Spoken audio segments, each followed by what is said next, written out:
Olá, tudo bem com vocês? Tudo bem comigo? Eu sou o professor Carlos, professor de matemática, e hoje nós vamos abordar um assunto muito bom, tá? Hoje nós vamos falar de situações, problemas representados por funções do primeiro grau.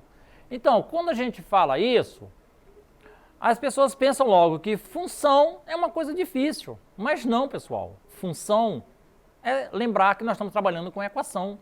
É uma coisa simples e fácil de ser visto, tá? Tem muita gente que olha, nossa, função nós temos que trabalhar com gráfico, achar aquelas letras, mas não, tá? É uma coisa simples e fácil de ser visto, tá? Vou mostrar para vocês. Vamos aos slides. Então, olha aí. Nós vamos falar de problemas, tá? Envolvendo funções do primeiro grau. As funções são utilizadas na representação cotidiana de situações que envolvem valores constantes e variáveis, sempre colocando um valor em função do outro. Por exemplo, ao abastecermos um carro no posto de gasolina, o preço a ser pago depende da quantidade de litros de combustível colocado no tanque, certo? Abordaremos situações, problemas ligadas às equações do primeiro grau, respeitando a lei de formação. Ou seja, está bem aí. O f de x é igual a x mais b, tá? Sabendo, tá, que o a é diferente de zero. Ou seja, nós temos que ver que o a na função, ele não pode ser zero. O b pode? Pode sim, tá? Se nós temos aí numa função de primeiro grau ou função de segundo grau, o b e o c pode aparecer um zero? Pode, normalmente. O a é o que não pode, porque é logo dito, sendo o a diferente de zero. Tudo bem? Então vamos continuar. Olha aí um exemplo fácil de ser visto. Um motorista de táxi cobra R$ 3,50 na bandeirada, valor fixo, certo? Mais 70 centavos por quilômetro rodado. Isso aí quer dizer que nós temos o valor variável.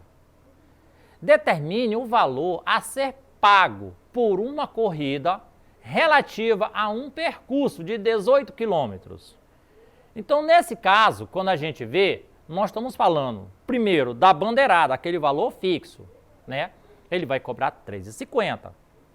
Se você rodou 10 quilômetros, se é 70 centavos, vai dar R$ 7,00. Claro, né? 70 centavos vezes 10 vai dar R$ 7,00. Só que é os R$ 10,00 mais os R$ 3,50, tá? Então, nós podemos também ver visualmente. Porque você olha assim de maneira fixa, você às vezes não entende. Mas dá para a gente resolver esse tipo de questão visualmente, tá? Então vamos lá, vou mostrar para vocês como é fácil. Então olha aí. A função que define o valor a ser cobrado por uma corrida de x quilômetro, tá? É a função f de x igual a 0,70 centavos, certo? 70x, porque ninguém sabe o tamanho da corrida. Mais 3,50, que é justamente aquele valor fixo. Então, está bem claro. O valor a ser pago por uma corrida de percurso é igual a 18 km. Então, eu já sei quem é o x. É quem? 18. Então, aí eu já vou substituir lá na equação, ou seja, na função. Então, ao repetir aí a mesma função de cima, vamos para a segunda linha. O meu f de x aí vai ser 18 e o x vai ser trocado, tá, por 18.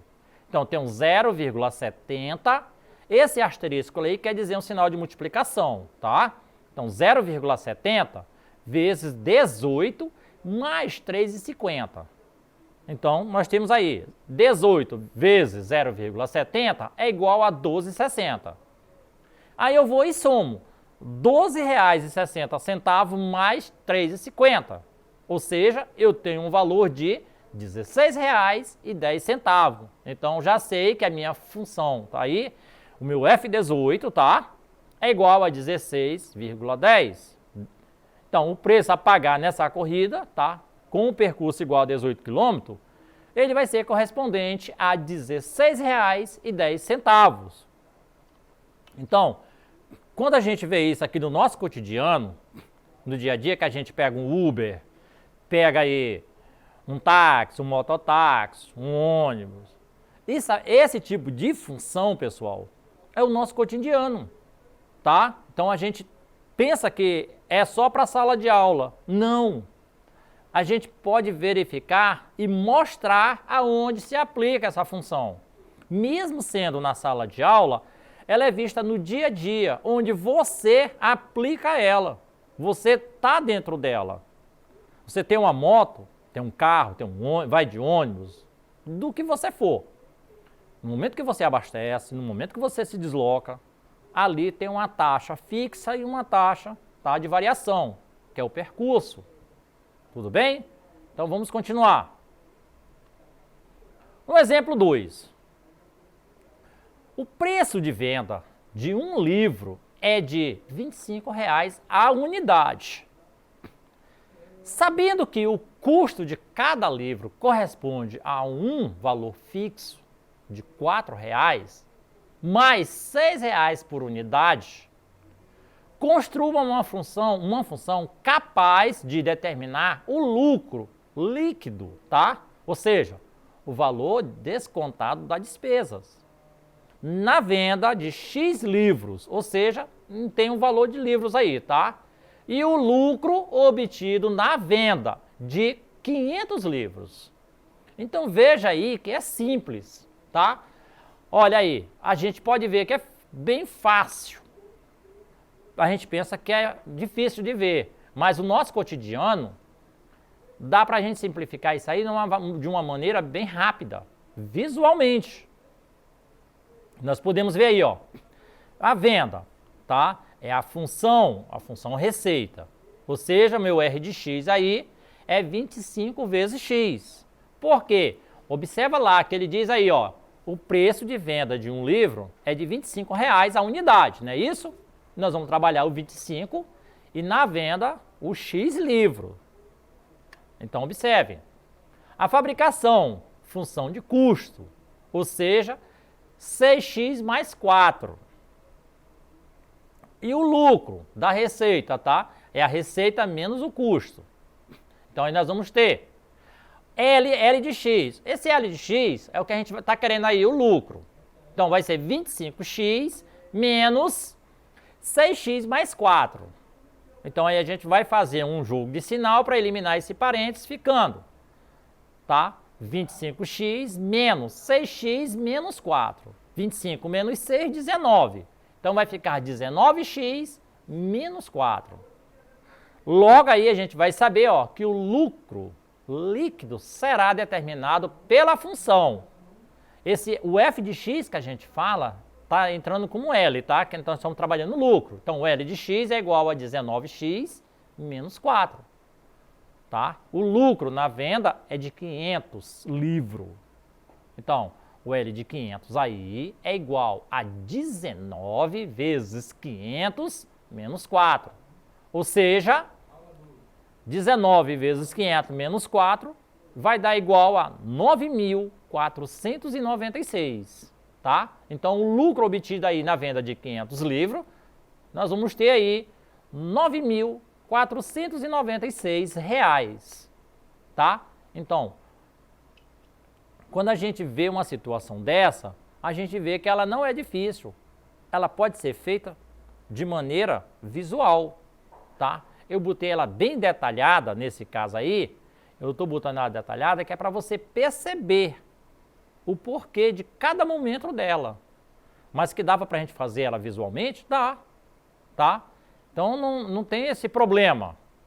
A gente pode fazer ela visualmente. Então nesse caso aí, pessoal, vamos ver aqui se a gente consegue fazer um exercitando. O que torna mais fácil o nosso conhecimento e o conhecimento de vocês. Tudo bem? Então vamos juntos. Um atleta, ao ser submetido a um determinado treino, específico apresenta, ao longo do tempo, ganho de massa muscular. A função P de T é igual a P de 0 mais 0,19T. Então, observe aí que essa é a função que nós estamos trabalhando, certo? Nós vamos trabalhar. Expressa o peso do atleta em função do tempo ao realizar esse treinamento. Sendo aí que nós temos agora, ó, sendo o P de 0 o seu peso inicial, tá? Então, na função aí, quando você vê o P de 0, é o peso inicial. A letra T é o tempo em dias, tudo bem? Então, considere um atleta que antes do treinamento apresentava 55 quilos. Opa! Antes da gente continuar. Então, observe aí que ele apresentava 55 quilos. Então, é meu peso inicial. Tudo bem? Ele precisa chegar a um nível. Mas o peso inicial já temos, 55. Então, continua. E que necessita chegar ao peso de 60 quilos em um mês. Opa, então aí eu já tenho a minha função praticamente pronta. Por quê? Observe aí, o meu P de 0 é o peso inicial, certo? É quanto? 55. Só que ele quer chegar a 60 quilos em um mês, em massa, tá? Com massa muscular. Será que ele vai ter tempo? Então, nós observamos aí que nós encontramos também a palavra mês. A palavra mês tem o quê? 30 dias, não é isso? Então, é meu T, é o tempo, 30. Então, já dá para a gente ter uma noção na leitura o como fazer e o que vai fazer, tá? Então, meu T é 30. Então, o meu P, 55, que é o peso inicial. Eu só quero saber se a pessoa que vai trabalhar nesse treinamento vai alcançar o peso. Então, vamos lá. Então, observa aí. Substituindo o tempo indicado na função, podemos encontrar o peso do atleta ao final, tá, de um mês de treinamento e comparar com um peso que se deseja alcançar. Então, aí nós vamos já ter todos os dados, certo? Então, vamos então substituir a função, o peso inicial, quem é? 55 quilos. E o tempo? Nós falamos sobre o quê? Mês, 30 dias. Então, vamos direto para a fórmula. Então, observa aí nessa fórmula. O meu P de 30 era o P de T, certo? Então, é 30. Meu P de 30 aí é igual. Meu P de 0, que meu P de 0 é quem? 55. Mais 0,19, que é da fórmula, vezes 30, que é a letra T, o tempo. Então, aí nós temos 0,19 vezes 30 dá 5,7, tá? Então, nesse caso aí, a gente vai só somar com o peso inicial. Então, eu vou ter 55 mais 5,7 é igual a 60,7. Então, nesse caso aí, como fala a questão, será que ele vai alcançar um peso de 60 quilos? Com certeza sim, ele vai chegar tranquilo em um mês. Assim, o atleta terá, ao final de 30 dias, 60,7 quilos, tá? Portanto, o treinamento será possível, sim, de atingir a meta do que ele quer. Tá, pessoal? Então, nesse caso da nossa atividade, ela é fácil e bom da gente aprender essas coisas, tá? Pessoal, essa foi a nossa aula de hoje. Para rever essa aula, acesse a plataforma Eduque e até a próxima aula.